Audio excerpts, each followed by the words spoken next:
Good day mga bossing, meron tayong walk-in customer, Toyota Corolla na 2 engine mga boss. So dito lang siya sa San Isidro, Nueva Ecija mga bossing. So ito may problema siya sa carburetor mga boss. Low power mga bossing. So check natin, paandarin muna natin kung ano yung condition. Bago natin ayusin tong kotse ni bossing. Yan, start natin yung makina. Yan, one click start naman siya mga boss. Ang problema, low power. Ayan mga bossing. So ididiin ko yung yung gas pedal, pakiramdaman niya yung minor. Yan. So check natin yung carb. So tatiming natin yung distributor mga bossing. Doon lang naman nagkakaproblema to mga boss. Pagka wala sa timing is talagang low power yung kalalabasan. So check natin yung timing. Mga bossing, itatiming na natin yung kotse ni sir. So paandarin muna natin mga boss. Yan. So yan, one click start mga bossing. Tapos dito mga boss ay yung vacuum na ayayos na natin yung vacuum. Ayun yung vacuum nya. So yung vacuum natin is stable naman siya mga bossing. Yan. So yan normal. Ngayon mag-adjust tayo sa distributor. Siyempre gagamitan ulit natin ng timing light mga boss. So ito yung nagdadala sa mga timing natin. So paano natin na tina-timing? Meron tayong nilagay na marking sa may crankshaft pulley. Siyempre i-adjust natin tong distributor para ma-timing natin sa maayos na position. So luwagan nyo lang yung 12mm na bolt. Luwagan muna natin mga boss. Yan. So pagka maluwag na mga boss, ayan, gumagalaw-galaw ng ganyan. Yan, tingnan natin yung timing.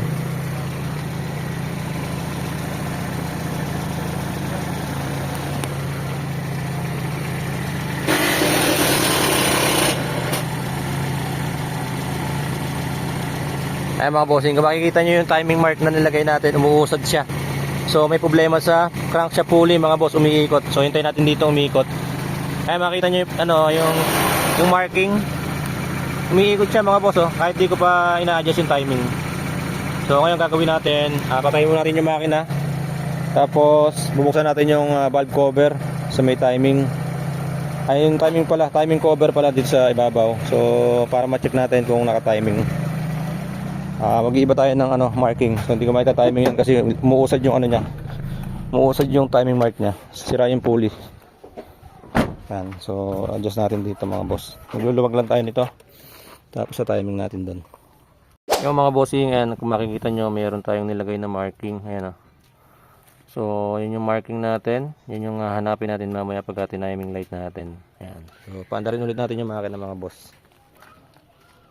Ayan. Start natin yung engine. So nalis ko muna yung cover. Ayan. Try natin paandarin.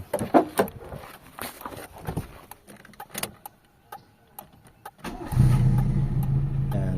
So check na natin yung timing natin mga boss.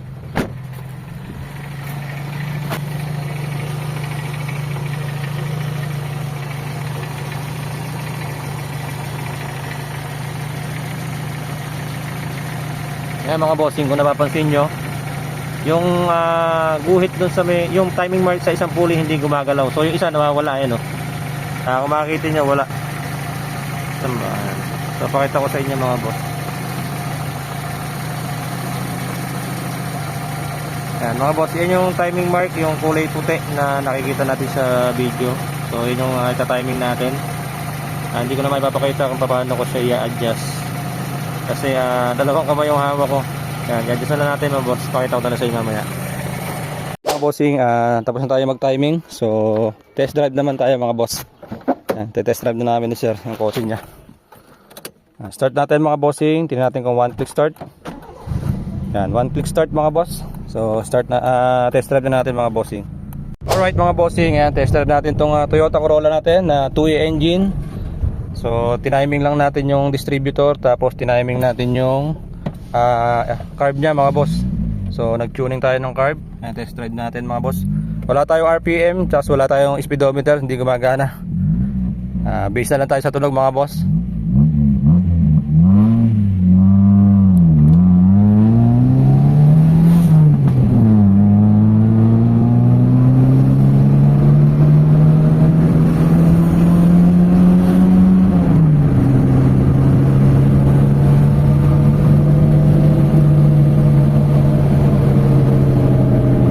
Tumatakbo parang ganun yun, sir? Ha? Hindi. Okay na. Ay, tayo nga natin. So, okay na mga boss. Ayan o. Ayan o. Tingnan mo yung mga boss o. Ganda ng bagsak niya o. Parang di maandar o. Diba? Ikaw sir, test drive mo.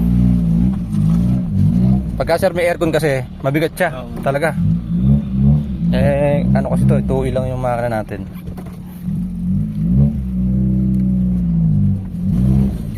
Ito mo sir daw. Kaya mga boss, patitestingin natin kay sir.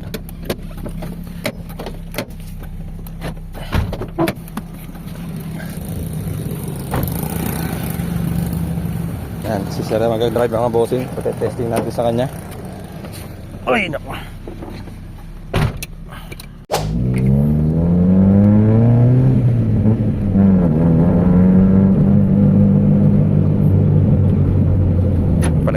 Palagpasin mo yan sir, kapasok dito yan. Sige sir, test drive mo, medyo mahaba.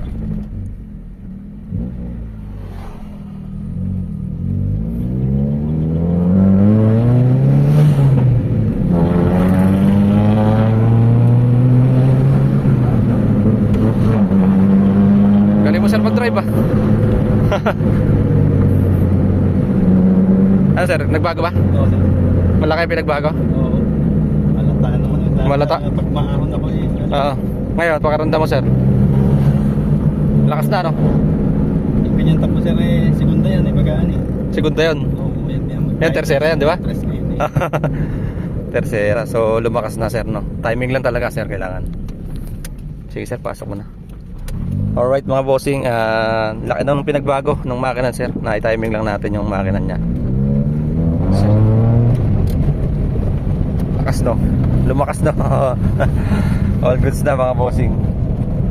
Yan. Nakapatay aircon nun mga boss kasi sobrang bigat ng ano niya, compressor niya. Yan. Yan mga bossing, okay na yung kotse ni sir. So naitono na natin yung part niya, tsaka yung distributor. Yan, di na nanginginig mga boss oh. So dati nanginginig yan nung bago siya magpunta sa atin, bago natin gawin. Makinig yung makina niya. So ngayon okay na mga boss. Toyota Corolla, 2-way engine. So tuning, carb tuning, tapos distributor timing lang ginawa natin. Naging powerful na siya mga boss. Yan. So sa mga gusto magpagawa, PM nyo lang ako. I-schedule natin mga bossing para maayos natin yung sasakay nyo. So ayan mga boss. Thank you sir, thank you. Alright mga boss. Ayun o, makakatawa na si boss o. Alright. Auto painter, kulay na gusto mo ibibigay namin. Sasakyan mo'y magiging bago.